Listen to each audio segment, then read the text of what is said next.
জাতীয় সিরাত উদযাপন কমিটির উদ্যোগে আজ বৃহস্পতিবার রাজধানীর ডিপ্লোমা ইঞ্জিনিয়ার্স ইনস্টিটিউশনের মাল্টিপারপাস হলে সিরাতুন্নবী সাল্লাল্লাহু আলাইহি ওয়াসাল্লাম উপলক্ষে সিরাত সেমিনার ও রচনা প্রতিযোগিতার পুরস্কার বিতরণ অনুষ্ঠিত হয়েছে। সেমিনারে প্রধান অতিথি হিসেবে উপস্থিত ছিলেন বাংলাদেশ সুপ্রিম কোর্টের বিচারপতি মোহাম্মদ শহীদুল ইসলাম।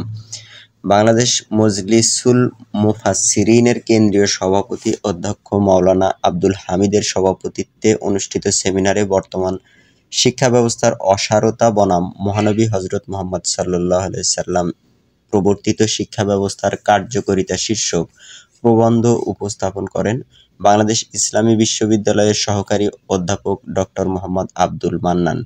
সেমিনারে আরও বক্তব্য রাখেন বাংলাদেশ মসজিদ মিশনের সেক্রেটারি ডক্টর খলিলুর রহমান মাদানী, হেফাজতে ইসলামীর নায়েবে আমির আহমদ আলী কাশেমি, সহকারী অ্যাটর্নি জেনারেল ডক্টর গোলাম রহমান ভূঁইয়া, টেকেরহাটের পীর মাওলানা কামরুল ইসলাম সাঈদ আনসারী, তালিমুল মিল্লাত কামিল মাদ্রাসার অধ্যক্ষ ডক্টর মুফতি মোহাম্মদ আবু ইউসুফ, শাহ আরিফ বিল্লাহ সিদ্দিকী, আবু তাহের জিহাদি, খেলাফত আন্দোলনের মহাসচিব মুফতি ফখরুল ইসলাম, বিখ্যাত ইসলামী চিন্তাবিদ আলী হাসান ওসামা, অধ্যক্ষ মোশাররফ হোসেন প্রমুখ।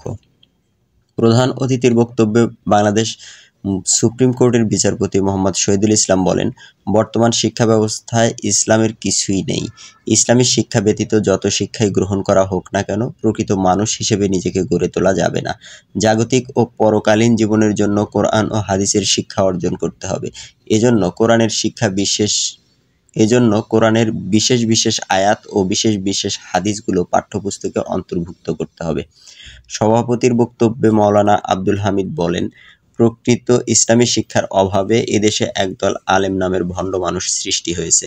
তারা সরকারের হালুয়া রুটি খেয়ে অন্যায়ের কোনো প্রতিবাদ করেনি, শিক্ষা ব্যবস্থায় ইসলামী শিক্ষাকে অন্তর্ভুক্ত করার জন্য প্রচেষ্টা চালায়নি, একবারও সরকারের কাছে জানতে চায়নি কেন শাপলা চত্বরে আলেমদের গুলি করে হত্যা করা হয়েছে, কেন দাড়ি টুপিওয়ালাদের জঙ্গি বানিয়ে ইসলামকে ধ্বংস করা হয়েছে। তিনি আলেমদের রক্তে রঞ্জিত শাপলা চত্বরের নাম পরিবর্তন করে শহীদ চত্বর করার দাবি জানান। প্রবন্ধ উপস্থাপক ডক্টর আব্দুল মান্নান বলেন, শিক্ষা জাতির মেরুদণ্ড। শিক্ষা ব্যবস্থার উপর জাতির অস্তিত্ব নির্ভর করে। যে জাতির শিক্ষা যত উন্নত, সে জাতি তত উন্নত। অনেক কাটাছেঁড়া ও পরিবর্তনের পরও বর্তমান শিক্ষা ব্যবস্থা গলদ রয়ে গেছে। বর্তমান শিক্ষা ব্যবস্থা সমাজের পদে পদে অসারতা প্রমাণ করেছে। শিক্ষা ব্যবস্থাকে কার্যকর করতে হলে বৃহত্তর জনগোষ্ঠীর বিশ্বাস ও ঐতিহ্যের আলোকে ঢেলে সাজাতে হবে। তাহলেই শিক্ষা সর্বতোভাবে দেশ, জাতি ও উম্মার জন্য কল্যাণকর হবে। বিশ্বনবী সাল্লাল্লাহু আলাইহি সাল্লাম প্রবর্তিত শিক্ষা ব্যবস্থা সর্বাঙ্গীন কল্যাণকর প্রমাণিত হয়েছে। মুসলিম জাতি হিসাবে রাসূল সাল্লাল্লাহু আলাইহি সাল্লাম প্রবর্তিত শিক্ষা ব্যবস্থা আমাদেরকে উন্নতির চরম শিখরে নিয়ে যাবে।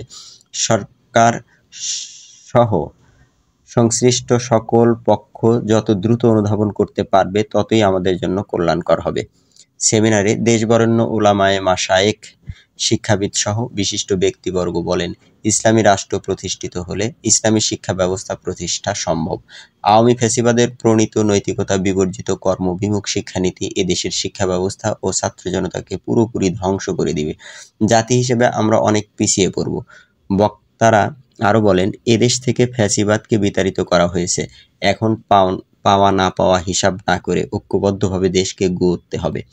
এজন্য ছাত্র জনতার ঐক্যের মতো ইসলামী শক্তি সহ দেশের সকল মানুষকে ঐক্যবদ্ধ ভূমিকা পালন করতে হবে। সেমিনার শেষে সিরাতুন্নবী সাল্লাল্লাহু আলাইহি সাল্লাম উপলক্ষে রচনায় প্রতিযোগিতায় অংশগ্রহণকারী ২ গ্রুপের ২০ জন বিজয়ীর মধ্যে আলাদা আলাদাভাবে পুরস্কার বিতরণ করা হয়। পুরস্কারের মধ্যে রয়েছে ক্রেস্ট, ইসলামিক বই ও নগদ অর্থ।